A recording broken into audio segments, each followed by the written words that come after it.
بسم اللہ الرحمن الرحیم۔ سریہ عمرو بن امیہ زمری رضی اللہ تعالی عنہ۔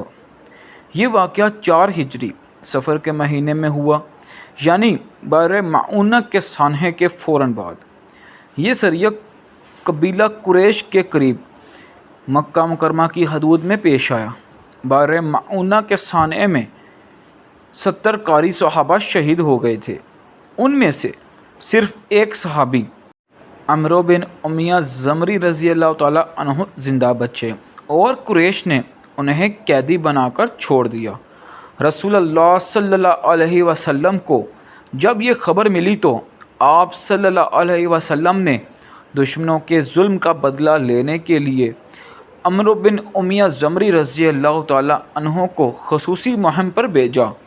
مشن: رسول اللہ صلی اللہ علیہ وسلم نے عمرو بن امیہ رضی اللہ تعالیٰ عنہ کو مکہ کے قریب قریش کے سرداروں اور دشمن عناصر کو نشانہ بنانے کے لیے روانہ کیا۔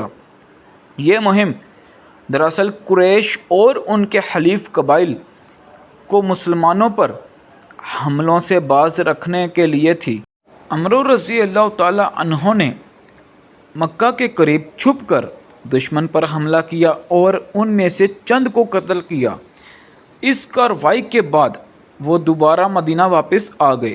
خاص واقعہ: انتقامی کارروائی۔ روایات میں آتا ہے کہ راستے میں عمرو رضی اللہ تعالیٰ عنہ کی ملاقات 2 افراد سے ہوئی جو قبیلہ عامر کے تھے۔ یہ وہی قبیلہ تھا جس کے سردار ابو برہ نے بحر معونہ کے وقت ضمانت دی تھی۔ عمرو رضی اللہ تعالیٰ عنہ کو غلط فہمی ہوئی اور انہوں نے سمجھا کہ یہ بھی دشمنوں کے ساتھ ہیں، اس لیے دونوں کو قتل کر دیا۔ لیکن جب رسول اللہ صلی اللہ علیہ وسلم کو اس کی خبر پہنچی تو آپ صلی اللہ علیہ وسلم نے فرمایا، یہ دونوں وہی تھے جنہیں ابو برہ نے ہماری امان دی تھی۔ اس پر آپ صلی اللہ علیہ وسلم کو سخت رنج ہوا اور ان کے خاندان کو خون بہا دیت ادا کیا۔ نتائج: اس سریہ نے قریش کو یہ پیغام دیا کہ مسلمان بحر معونہ اور رجی جیسے سانحات کا بدلہ لینے کی پوری طاقت رکھتے ہیں۔